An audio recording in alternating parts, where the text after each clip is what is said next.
Over the past 30 days, I set myself on this crazy journey to try to see which marketplace is best for folks that are looking to sell their sneakers and streetwear. I didn't have any goals in mind to try to reach a certain amount of money. I more or less wanted to understand which platforms are the easiest to sell on, and I'm hoping by the end of this video, you'll have a better understanding of what these platforms have to offer you as a buyer and as a seller. I've done a recap at the end of this video, and you can skip ahead and you can look at that if you don't want to go through all of the analytics and data that I'm going to share in this video now. Now, for the remainder of this video, I'm going to be reading off a spreadsheet that I've been using to track all of the sales that I've made across the various platforms, the types of items that I've been selling, the condition that they were in, the prices, and also the different fees that I've incurred from shipping to transactions fees and even processing fees. I'd hate to admit to all of the eBay fans out there, I don't have any data to provide you in this video, I'm sorry. I simply could not make any sales on that platform, and hopefully maybe I can make a video at a later time when I've actually had some success. I'm gonna start with StockX because I've got a bit of a bias towards them, not necessarily in a positive way, but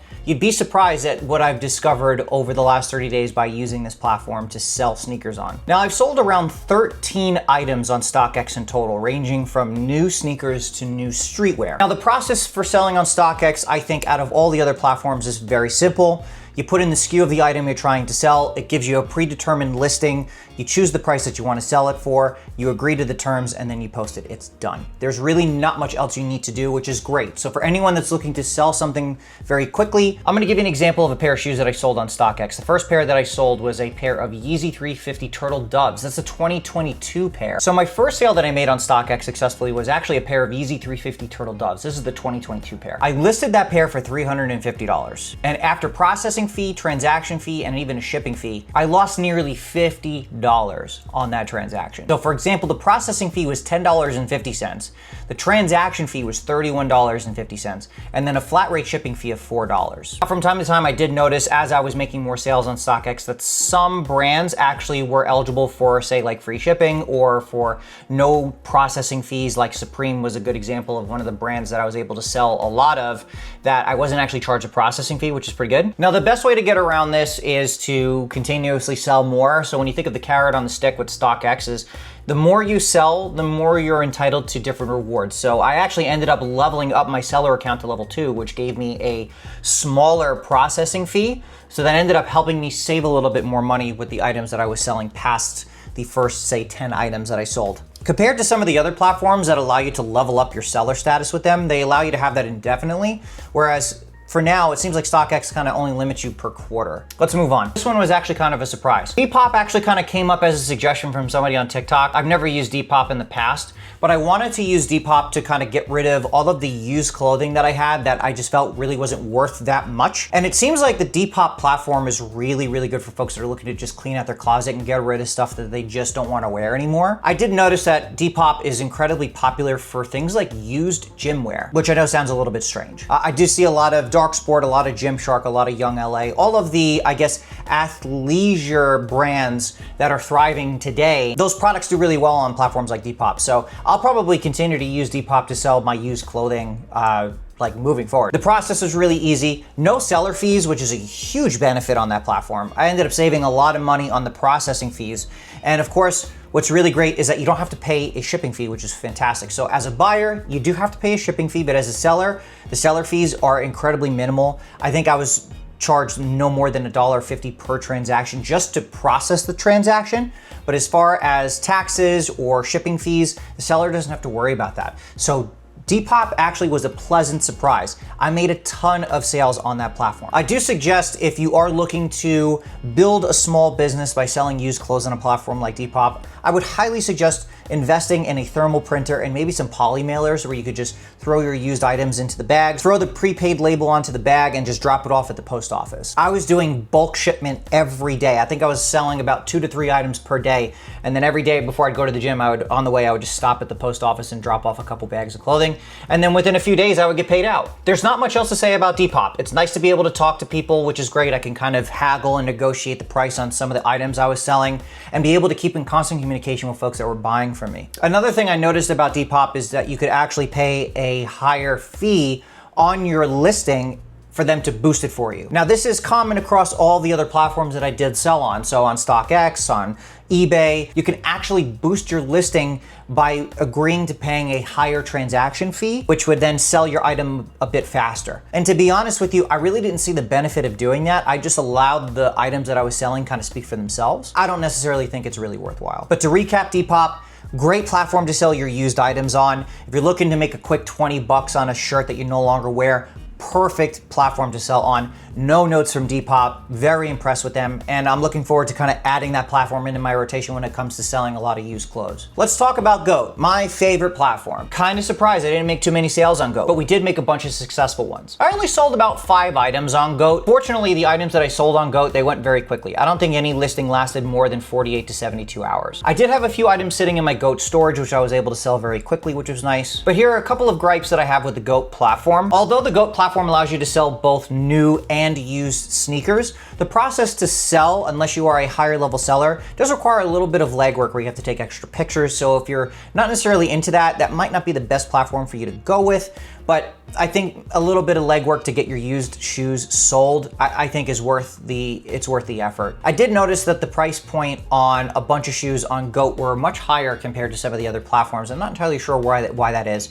I tried diving into some of the details and the analytics around that, and I couldn't really discover what the purpose was behind the higher price point on GOAT compared to eBay and StockX. But a couple of things that I did notice with GOAT that I still am not very impressed with. Outside of the higher price points for some of the items that you could sell on the platform, the fees are a bit different. So yes, there is a transaction fee that you need to pay, but there's also a cash out fee that you need to pay. So for example, on StockX, when you get a payout, that payout goes directly to your PayPal account. Versus with GOAT, that cash actually sits in an account directly on the platform. And then if you decide you want to cash out, you have to pay a 2.9% transaction fee. At least that's what I had to pay. So even though you're getting, let's say, a $190 payout on a pair of shoes, that's actually more like $179 because you're paying the transaction fee for the shoes that you sold, and then you're having to pay a transaction fee for actually cashing that out. But I think that's something GOAT needs to try to investigate and see how they can maybe get around that to make it a bit more feasible for folks that are looking to sell on the platform more consistently or even full time if they're looking to build their business. If I have to take a hit on a transaction fee because I sell on your platform on top of already paying other transaction fees, I'm not entirely sure if it's really seller first. But other than that, the process to get shoes shipped to GOAT was incredibly simple. Most of my items were authenticated within 48 hours. Maybe it's because I live very close to some of the authentication centers that are surrounded by me here on the West Coast. As far as the turnaround time to get items authenticated by GOAT, they were drastically faster than platforms like StockX. I've never really had any issues with the platform, and they've consistently met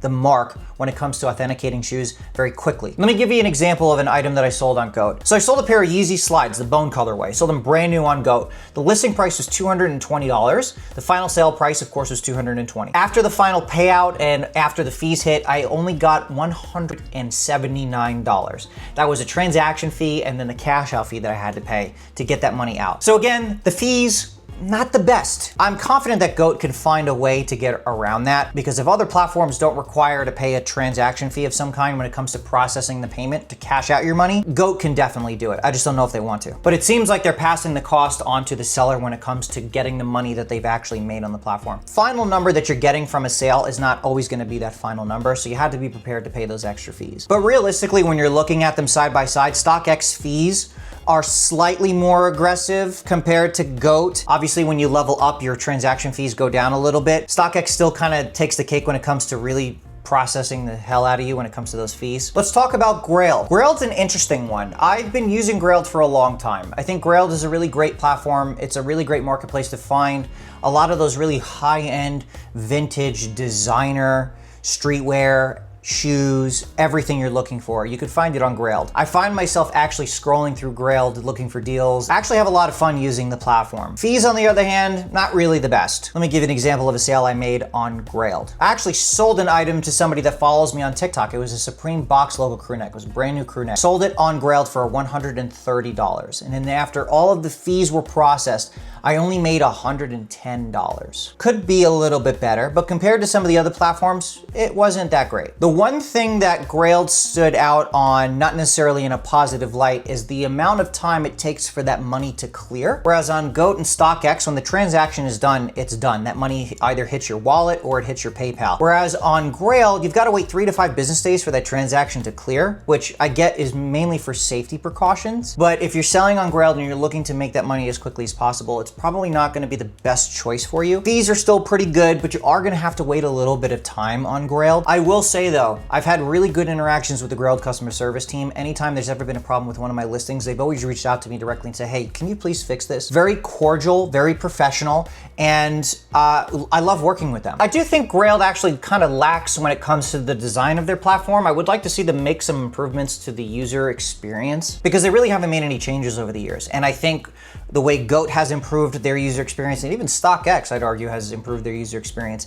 I think Grailed has kind of fallen behind when it comes to, how the platform functions as both a buyer and a seller. But they've been in the game for a pretty long time and they've stood on their own 2 feet, and I'm super happy to see that they're continuing to be successful. I do think Grailed is a great opportunity for folks to be able to maybe start their own businesses when it comes to reselling, or even if you're just looking for a place to buy some used designer pieces, be it sneakers or streetwear. Didn't make too many sales on Grailed, but it worked out for the ones that I did, and that made me very happy. I do like the fact that they did add the option for you to pick whether or not the buyer will pay shipping, which is fantastic, and also getting the option to choose whether or not you want to ship domestically or internationally, and being able to pick and choose your pricing when it comes to shipping.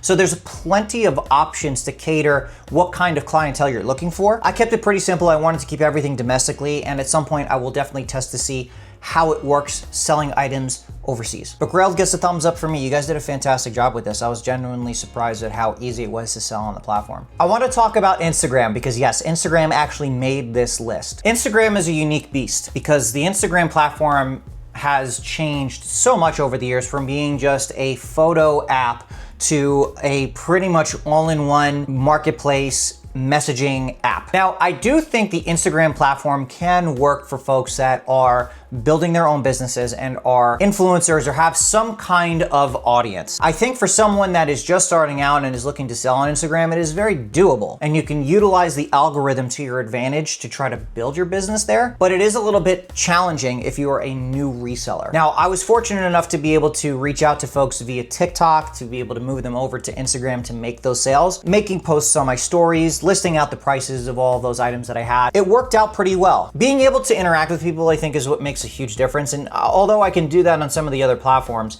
Instagram kind of gives you that bit of a personal touch, which is good. The one thing I don't like about it is in order for you to actually make those transactions, you do have to collect some personal data. So the responsibility does fall on you. So if you're not comfortable collecting people's personal information and even giving out, say, like your Zelle or Cash App, Instagram might not be the best choice for you. It is a bit of a tougher platform to build on, but if you do already have a following of some kind, or if you're willing to put in the work to posting to your stories, creating your own content to actually make some sales, you could definitely get away with building your own reselling business on Instagram. Will I do it again? I don't know, honestly. I prefer to go to a third-party marketplace where I could just put all of my items on there and then allow the folks that follow me or subscribe to me to be able to go there on their own accord, take the time to look at what I have, and then make a decision for themselves on whether or not they want to purchase something. Instagram creates a lot more work involved in that process, and even though you're not paying any fees to do it, you're doing everything overhead. So for example, when I sold a few items on Instagram, I had to do the process of collecting all of that customer data, inputting it into a third-party platform to get the shipping labels, having to weigh out the items that I was selling to get the proper shipping costs, and then dropping those items off. Now, I might have gone a bit overboard because I was actually utilizing Instagram to kind of test what it would take to actually start my own e-commerce business and understand what the logistics process is like, because truthfully, I'm not that good at stuff like that. But Instagram kind of helped me go through that process, and I learned a lot, which is really great. Let's recap all of the platforms that I have sold on, and I'm gonna give you guys my final take on which platforms I feel are the best. I use StockX primarily to sell new sneakers and streetwear. Although those sales went through very quickly, the processing fees for the sellers are not that great, and also for the buyers. If you're looking for a platform that is gonna take a lot of the guesswork out for you and you're willing to get the shipping items, to get items sent over to StockX, this is a great platform to choose. Some of the incentives aren't quite there yet, but I do hope that in the future they'll look to incentivize sellers and buyers so that everybody can thrive. Overall, I think StockX is a great platform to pick from. DePop is an absolute dark horse in this situation, a great platform to sell your used items that you've got sitting in your closet, regardless of how much you're looking to sell them for. If you're looking to make a quick buck, DePop is a fantastic platform, really great for sellers. In my eyes, a seller first platform, and allows you to really kind of curate your own closet to sell to folks. Again, if you have the shipping materials to be able to handle incoming requests from people, I think Depop is a fantastic platform to add to your rotation of what you're using to sell used items. Depop's your choice for that. Goat is the old faithful, very similar to StockX. It really just comes down to your flavor of choice. I like Goat simply because they use a lot of advanced technology to authenticate their shoes, and they do it very quickly. If you're looking for a platform that's gonna allow you to just post your sneakers and kind of forget about it, I will be continuing to sell on Goat whenever I see it's necessary. Grailed, although they cover a bunch of different spectrums, everything you can think of is on that platform. Having the option to be able to speak to buyers and sellers through direct message is a really great option to have. If you're looking to cover all of your bases that some of the other platforms don't, Grailed is a great choice. And I'll continue to use Grailed as I start cleaning out more of the items that are a bit more higher ticket than what I would sell on Depop. And lastly, Instagram, again, should be used as a tool on top of what you're already using to sell on. So I think maybe using Instagram as a backup in case things aren't going well on some of the other platforms is a great choice. It gives you the opportunity to create your own content around the stuff that you're trying to sell. There's really no limit to the imagination of what you could post on Instagram. Again, there are some security risks when you're having to collect personal information from folks, and there's really no way around that. So you do have to get kind of creative when it comes to collecting information and going through and building trust with buyers. I would say with Instagram, user beware. Overall, I'm really happy I went through with this process to understand how these platforms work, and I'm gonna continue to use all of them in my rotation depending on what it is that I'm selling so that I can maximize profits and try to get items out as quickly as possible. If you guys learned anything from this video, let me know in the comments section. Now, out of all of these platforms, let me know which one is your favorite and why. And if you by chance bought anything from me on any of these platforms, let me know, and I'll see you guys in the next video.